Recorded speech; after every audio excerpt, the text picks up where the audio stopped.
तर नमस्कार मित्रांनो, महामंडळ कामगार विभागाची एस टी महामंडळातील संघटनांना तंबी.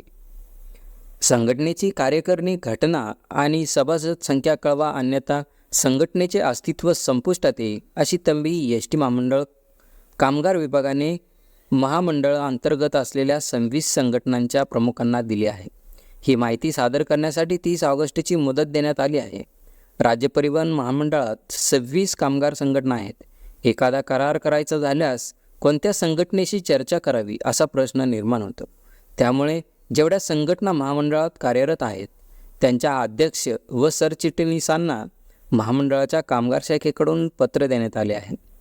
आपल्या श्रमिक संघटनेची 2024ची वर्षाकाठीची अधिकृत कार्यकारिणी घटना, सभासद संख्या तसेच सभासदांच्या नावाची विभागनीय माहिती 30 ऑगस्टपर्यंत सादर करावी, अन्यथा आपली संघटना अस्तित्वात नाही असे गृहीत धरून पुढील कारवाई केली जाईल, असे मुख्य कामगार अधिकाऱ्यांनी म्हटल्याचे सूत्रांनी सांगितले आहे.